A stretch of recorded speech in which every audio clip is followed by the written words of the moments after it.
नमस्कार, मैं हूं आशीष त्रिपाठी। कर्मचारी भविष्य निधि यानी ईपीएफओ क्षेत्र के कर्मचारियों के लिए एक महत्वपूर्ण बचत योजना है। दरअसल ये एक जमा राशि अब समय से पहले निकाली जा सकती है, लेकिन 100% निकासी प्रावधान और 25% न्यूनतम शेष राशि प्रावधान के कुछ भ्रम की स्थिति जरूर पैदा हो गई। उसी को स्पष्ट करेंगे। इस वीडियो में अंत तक बने रहिएगा हमारे साथ। नए नियमों के तहत कर्मचारी अपने पात्र भविष्य निधि शेष का 100% यानी जो भी अमाउंट है वो पूरा निकाल सकते हैं। इसमें कर्मचारी और नियोक्ता दोनों का अंशदान शामिल है। अगर ये बात आप नहीं समझ पाए तो और आसान भाषा में समझाएं। मसलन कि ईपीएफओ में जो आपका शेयर जाता है वो भी, और जो कंपनी की तरफ से जो आपको शेयर ईपीएफओ में दिया जाता है वो भी, दोनों ही आप निकाल सकते हैं। पहले कुछ और नियम था, उस पर भी बात करेंगे, लेकिन इस मामले में अभी नए नियमों के साथ शर्त यह है कि आप इसे आवश्यक जो सर्विस या जो भी सेवा आप लेना चाहते हैं उसके लिए किस लिए ले रहे हैं ये आपको वहाँ बताना होगा। जिसमें बीमारी की वजह से निकालने की कोशिश या निकालने के लिए ज़रूरत जो पड़ रही है वो आप बता सकते हैं।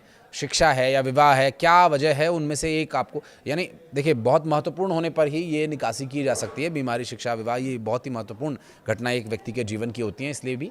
और साथ ही आवास जो आवश्यकता है उसमें भी विशेष परिस्थितियों में इसे निकाला जा सकता है। अब जो लोग शिक्षा के लिए 10 बार, विवाह के लिए 5 बार तक धनराशि निकाल सकते हैं, उनके लिए ये थोड़ा सा प्रावधान आसान कर दिया गया है।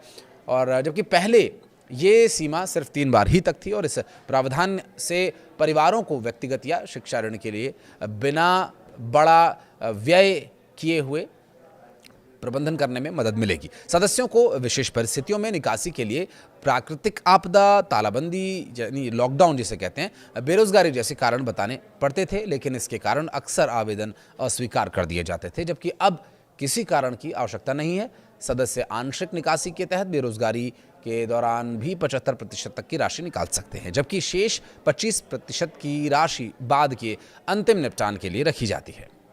भारत में काम करने वाले लगभग सभी कर्मचारियों का एक पीएफ यानी प्रोविडेंट फंड खाता होता है। आपका नहीं है तो आप इसके बारे में डिटेल्स ले सकते हैं और संबंधित वेबसाइट पर जा सकते हैं ईपीएफओ की कि पात्र लोग कौन कौन से होते हैं, उसमें डिटेल में आपको ब्यौरा दिया गया है।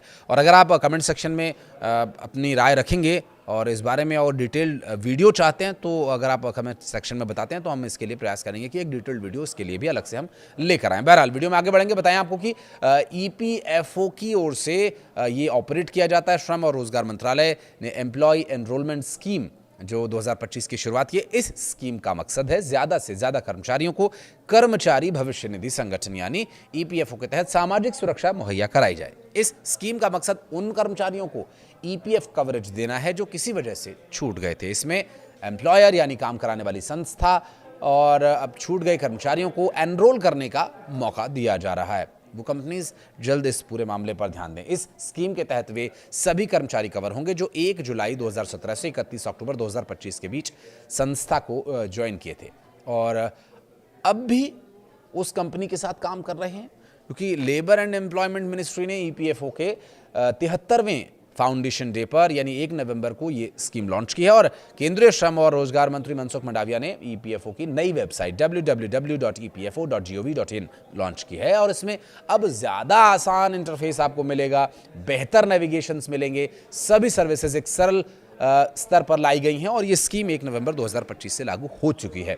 6 महीने तक यानी 30 अप्रैल 2026 तक चलेगी। इसका मकसद है जो एम्प्लॉयर्स हैं इस बात के लिए प्रोत्साहित हों कि वे कर्मचारियों को इससे जोड़ें और ईपीएफ के दायरे में उन्हें लाएं जो अब तक किसी भी वजह से रजिस्टर्ड नहीं हो पाए थे। और इस बारे में जानकारी देने वाले 10 अक्टूबर 2025 के आधिकारिक सर्कुलर में इसे कर्मचारी भविष्य निधि स्कीम 2025 कहा गया है। और इस स्कीम के तहत कोई भी कंपनी या संस्था एनरोलमेंट अभियान में शामिल हो सकती है। 6 महीने का टाइम है, प्लीज़ आप इसे बहुत सीरियसली लें, चाहे वो पहले से ईपीएफ के तहत कवर है या नहीं है। इस कैंपेन के तहत एम्प्लॉयर ऐसे कर्मचारियों को रजिस्टर करें जो अभी तक नहीं हो पाए थे। आप क्या ईपीएफ में रजिस्टर्ड हैं? अगर हैं तो भी आप इस कमेंट सेक्शन में हमें बता सकते हैं। अगर नहीं है तो क्यों नहीं है, क्या वजह आपको लगती है, या कैसे आप होना चाहते हैं, या क्या आपको कमी लग रही है जिस वजह से आप अब तक इसमें रजिस्टर्ड नहीं है, प्लीज़ बताइएगा। हालांकि यदि कोई बेरोज़गार है तो जिसने अभी तक कभी जॉब नहीं किया है तो फिर उसके लिए थोड़ी मुश्किल होगी और इसके लिए आपको फिर कहीं ना कहीं जॉब करनी पड़ेगी। धन्यवाद।